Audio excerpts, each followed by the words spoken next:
A disputa política entre o Planalto e o Congresso também afeta a nomeação do novo ministro do Supremo Tribunal Federal, substituto de Joaquim Barbosa. 8 meses de espera, suspense e muita discussão nos bastidores. A cadeira do Supremo Tribunal Federal está vaga desde julho do ano passado, quando o ministro Joaquim Barbosa deixou a corte. Mas a presidente Dilma Rousseff não nomeia o novo ministro por falta de acordo político. É que o escolhido tem de passar por uma sabatina no Senado e o presidente Renan Calheiros ameaça vetar qualquer indicação que não seja aprovada por ele. Desde a criação do Supremo Tribunal Federal em 1891, apenas 5 nomes foram barrados pelo Senado. Todos durante o governo do Marechal Floriano Peixoto na República Velha. Tradicionalmente, a sabatina é vista apenas como mera formalidade. Mas diante da crise política que opôs o Congresso Nacional ao Palácio do Planalto, a nomeação do novo ministro virou mais um problema para o governo. O ministro da Justiça, José Eduardo Cardoso, queria a nomeação de Luiz Edson Fachin. O jurista do Paraná mantém relações históricas com o PT e a CUT. Mas Renan se opôs à indicação. O nome de consenso poderá ser o de Mauro Campbell, ministro do Superior Tribunal de Justiça. Ele fez carreira nos tribunais do Amazonas e conta com a aprovação do ministro de Minas e Energia, Eduardo Braga, do PMDB. Esse cientista político vê com reservas o fato de Renan Calheiros ter tornado a sabatina mais rigorosa no Senado. Essa sabatina, ela sempre foi uma ação entre amigos. E é uma pena que essa tentativa de retomada das funções institucionais do Senado ocorra por desavença política e não da busca do aperfeiçoamento democrático. Ô, Vila, essa sabatina é um faz de conta? Ah, sim, sim. Desde que foi obrigado pela Constituição o Senado a fazer a sabatina, não era antes.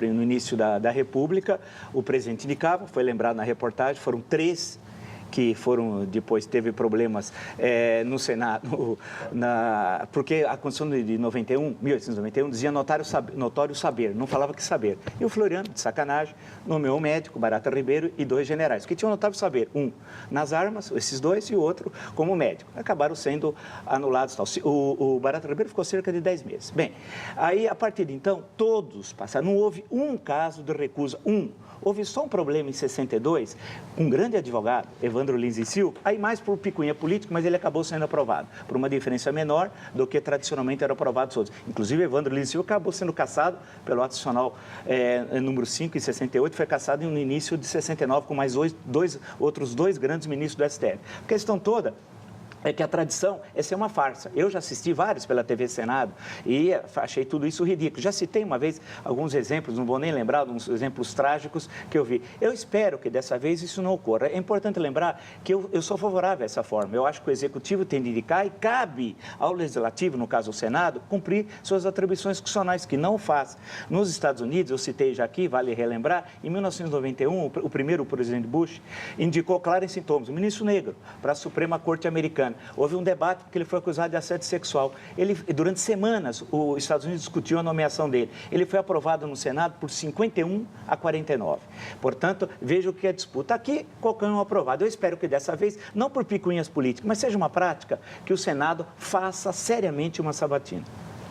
Ayrton. Olha, é uma coisa que eu estava lembrando, que o que a Constituição diz.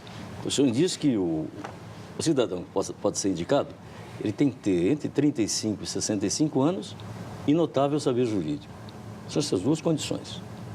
Depois tem um aspecto interessante, que é esse que vai deixar o telespectador surpreso até.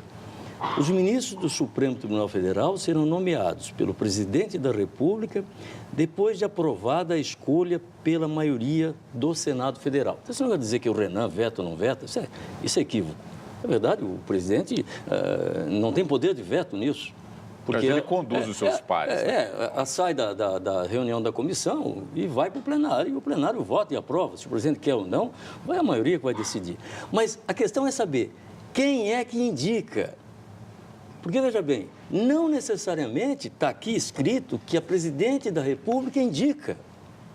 Veja, está escrito aqui que os ministros serão nomeados pelo presidente. Ela nomeia. Não necessariamente indica. Então, existe uma discussão. O próprio Congresso, o próprio Senado, pode indicar. Pode indicar. Não, desculpe, Ayrton. Está omissa. A Constituição é omissa, não diz quem indica. Vamos Quem indica interpretar. é o presidente da República. Vamos interpretar. Os ministros supremos serão nomeados pelo presidente. Nomeados pelo presidente da República. Depois de aprovada a escolha pela maioria do Senado. A escolha é feita pelo presidente da República. Não está escrito. Não, mas é por consequência. Não, é omissão. Eu já li vários artigos sobre isso. É uma omissão que existe na lei e na Constituição. Então é o seguinte, quem indica? Por que o presidente da República indica? Não está escrito aqui. Não está escrito na Constituição.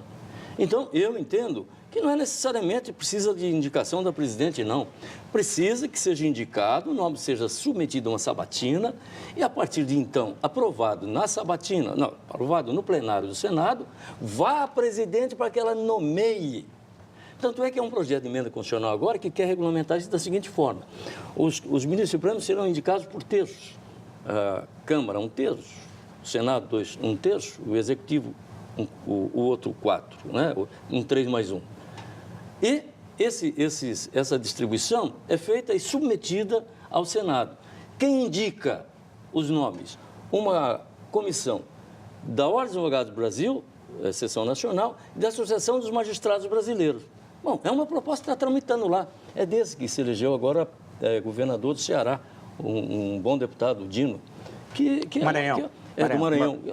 Afinal de contas, é um fato novo. Por que o presidente indica e depois o presidente aprova? Por que isso?